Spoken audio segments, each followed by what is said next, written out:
So this is going to be a presentation about proper communication among coworkers. The scenario is Jackie just completed her first year as a registered nurse. Her employer has sent out a peer review to 6 of Jackie's coworkers who are to complete the review and submit it back to their manager for Jackie's annual performance review. Once all of the reviews are received, they are combined together into one document and sent to Jackie to read and sign.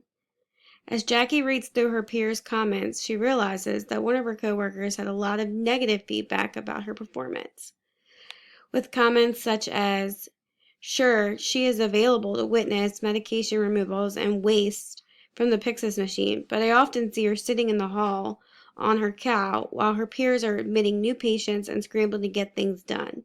She has never once volunteered to help me in such situations." 2. I acknowledge that she is a new nurse and still has much to learn, but I do believe she is capable to providing extra hands and offering assistance to her coworkers during the loads of downtime she appears to have during the day.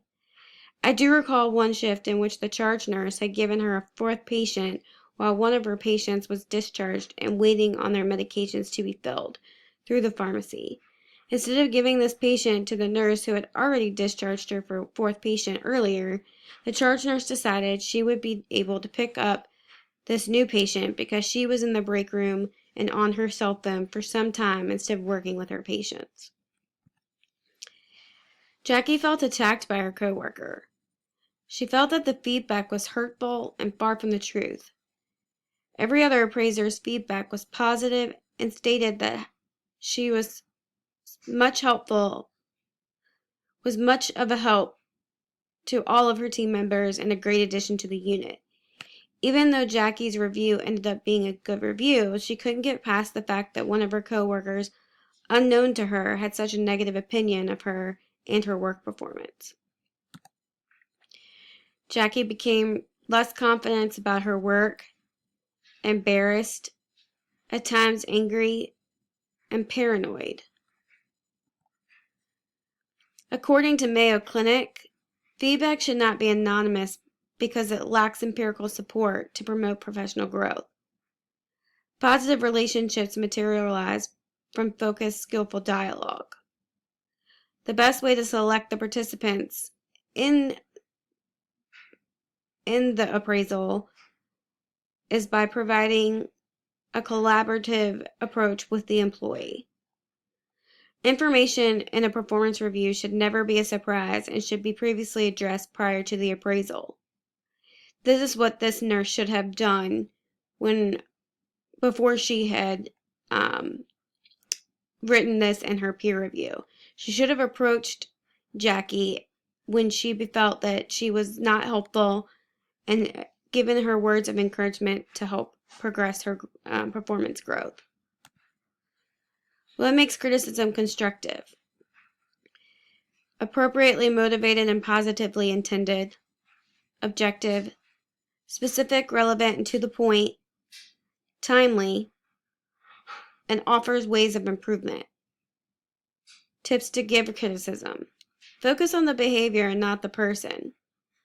Don't make personal attacks. Give feedback as soon as possible. Don't be vague.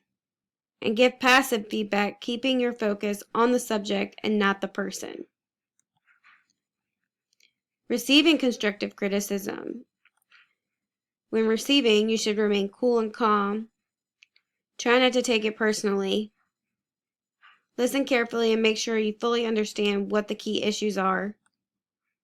Try to take notes so you can ensure that you don't make the same mistakes again. And learn from the feedback. What should have been done differently? The feedback that was included in the peer review comes across as an attempt to bash and belittle Jackie.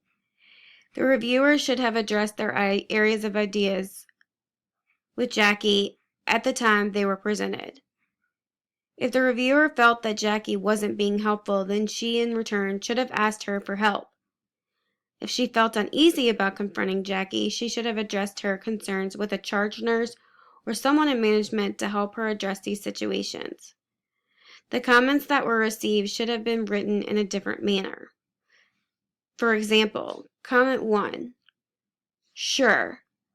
Comes across unprofessional, and the last part of where they stated she never has helped her in such situations makes the feedback personal to that individual. It would have been perceived better if it was worded more on the lines of, Jackie is awesome and always available to be a witness when asked, but might want to try to be more aware of how her coworkers are doing and ask if they need help when she has downtime. Comment 2. By stating that she has a lot to learn because she is a new nurse, insinuates that she is incompetent. Again, at the end of the comment, they attack Jackie by making it seem as if she wasn't being professional and she was just being lazy by playing on her phone. Part of the question was to state if they had confronted the employee, which the reviewer didn't address. The scenario is biased and also wasn't the reviewer's business of why the charge nurse decided to give Jackie another admission. I believe this comment shouldn't be included at all. If the reviewer wanted to show room for improvement, they should have simply stated, Jackie has the quality and ability to be a true asset to the team.